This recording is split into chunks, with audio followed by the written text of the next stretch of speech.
बाबा, कौन है आप और यहाँ क्यों बैठे हैं? बेटी, अजय का घर यही है क्या? अजय का? हाँ, घर तो यही है, पर आप कौन है? बेटा, मैं गांव से आया हूँ। मैं अजय का मुंह बोला बाबा हूँ। मुंह बोला बाबा? पर अजय ने तो मुझे किसी के बारे में नहीं बताया था ऐसे। आप देखिए, कोई गलत एड्रेस पे आ गए हैं, और वैसे भी आपको देख के लग नहीं रहा है कि आप अजय के बाबा होंगे। नहीं बेटा, मैं सच कह रहा हूँ। मैं अजय का बाबा हूँ। बेटा, अगर एक बार तुम मुझे अजय से मिलवा दोगी ना, तो वो मुझे पहचान लेगा।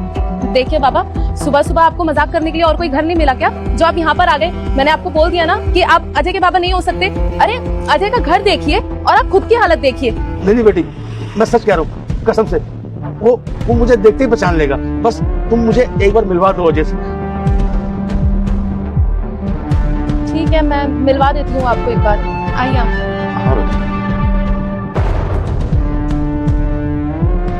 आप यहाँ बैठिए, मैं इनको बुला के लाती हूँ।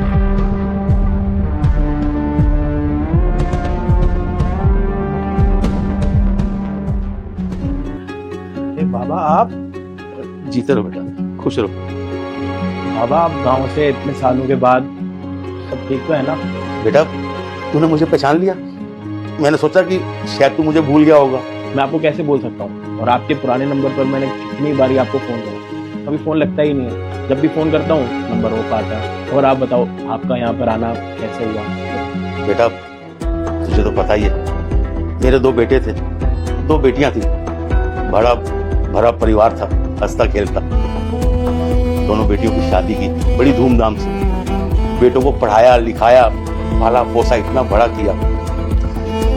पर जो किस्मत में लिखा होता है ना बेटा, वही होता। मैंने अपनी तरफ से कोई कमी नहीं छोड़ी, बच्चों को किसी भी चीज की कमी नहीं होने दी। लेकिन इस उम्र में आकर बच्चों ने मेरा साथ छोड़ दिया। बड़े वाले बेटे को पढ़ा लिखा कर डॉक्टर बनाया और विदेश भेजा, और छोटे वाला बेटा यहाँ इंजीनियर बन गया। बस अपने अपने बीवी बच्चों में मस्त रहकर उन्होंने बाप को बुला दिया। बाबा, वो सब तो सुन के बड़ा बुरा लगा। आप अम्मा को अपने साथ क्यों नहीं लेते हैं? अम्मा? बेटा, तेरी अम्मा तो हॉस्पिटल में। हॉस्पिटल में? क्या हुआ अम्मा को? सब ठीक तो है ना? बच्चों की सेवा करते करते। मुझे इग्नोर मत करो, मैं मां काली तुम्हारी सारी इच्छा पूरी करूंगी। जल्दी से वीडियो को लाइक और चैनल को सब्सक्राइब। बेचारी खुद बीमार हो गई, और आज हॉस्पिटल में अपनी मौत से लड़ रही है, क्योंकि उसका लीवर खराब हो गया। एक दिन छोड़कर डायलिसिस होती है, उसमें मैंने बहुत पैसा लगाया, बहुत खर्चा किया, लेकिन डॉक्टरों ने जवाब दे दिया। क्या करूं, बच्चे हैं ना, बच्चों ने भी साथ नहीं दिया। कभी कभी चला जाता हूं अपनी बेटी के यहाँ, वहां भी जाकर रहता हूं, तो उनके ससुराल वालों का भी मुंह बन जाता है कि ये बहू का बाप हमारे यहाँ क्यों आ गया रहने के लिए। मुझे बहुत शर्म आती है बेटा, तो मैं चला आता हूँ वहां से। क्या करूं, मेरे पास जितनी जमा पूंजी थी, मैं अपने बच्चों पे, अपनी बेटियों पे, सब पे लगा के खत्म कर चुका हूं। थोड़ी बहुत मेरे पास जमा पूंजी थी, जिसका मुझे बैंक से ब्याज आता था, बेटा वो भी तेरी अम्मा पे खर्च कर चुका हूं मैं।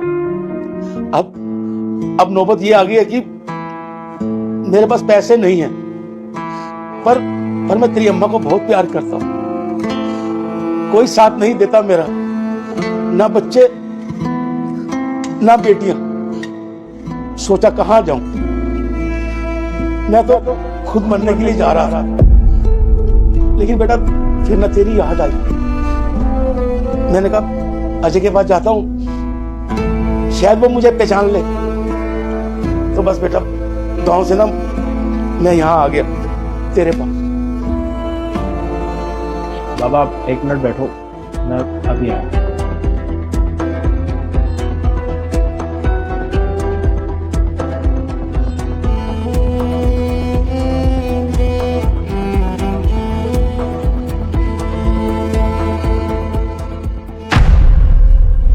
बाबा, ये पूरे 5 लाख रुपए हैं, और मुझे लगता है कि इन पैसों से ना अम्मा का अच्छे से इलाज हो जाएगा। अगर आपको और पैसों की ज़रूरत होगी और पैसे भी अरेंज हो जाएंगे। किसी चीज़ की टेंशन मत लेना, आप ये पैसे रखो। नहीं नहीं बेटा, ये मैं पैसे तेरे से नहीं ले सकता। ये मैं पैसे कैसे ले लूं तेरे से? अब आप एक बात बताओ, अगर आप ये पैसे नहीं रखोगे, अम्मा का इलाज कैसे कराओगे? और मुझे अच्छे से पता है कि आप अम्मा से कितना प्यार करते हो। मेरा पूरा बचपन आपके घर पर बीता है। मैं बचपन से देखता हुआ आया हूँ कि आपके और अम्मा के बीच में कितना प्यार है। अगर इन पैसों को आप रखोगे, अम्मा का इलाज कराओगे, अम्मा दोबारा ठीक हो जाएंगी, कितना अच्छा लगेगा। और मुझे अच्छे से पता है कि आप किसी का एहसान नहीं लेते, तभी आप ये पैसे लेने से मना करते। लेकिन आपने क्या बोला कि मेरे 2 बेटे, शायद आप अपने तीसरे बेटे को भूल गए। बचपन में आपने मुझे इतना पढ़ाया लिखाया, मेरे पास पैसे नहीं हुआ करते थे, खाने के लिए खाना नहीं हुआ करता था, आप अपने घर मुझे खाना खिलाते थे, अपने पैसों से मुझे पढ़ाते थे, कभी आपने फ़र्क नहीं रखा। और जब मैं अम्मा के बारे में इतना कुछ सुन रहा हूँ कि वो हॉस्पिटल में, उनकी तबीयत इतनी ख़राब है कि ऑपरेशन कराना बहुत ज़रूरी है, अगर ये सब कुछ सुनने के बाद भी मैं ये पैसे अम्मा के इलाज के लिए ना लगा पाऊँ तो क्या फ़ायदा? इतना बड़ा इंसान, इतनी बड़ी कंपनी का मालिक बन के मुझे सुकून नहीं मिलेगा, मुझे रात में नींद भी नहीं आएगी। आपने मुझे अपना समझा, मेरे लिए यही सबसे बड़ी बात है। पर ये पैसे लेने से आप मना मत करो, तो पूरे 5 लाख हैं, आप ये रखो। अरे बेटा, तेरा बहुत बहुत शुक्रिया बेटा। इससे अम्मा का इलाज कराओ। और अगर आपको और पैसों की भी ज़रूरत होगी ना, आप अपने छोटे बेटे को याद करना। अभी घर पर सिर्फ 5 लाख रुपए रखे हुए, अगर आपको और पैसे चाहिए होंगे तो और पैसे भी अरेंज करेंगे, दुनिया की पूरी ताकत लगा देंगे, लेकिन अम्मा को दोबारा से ठीक करें बेटा।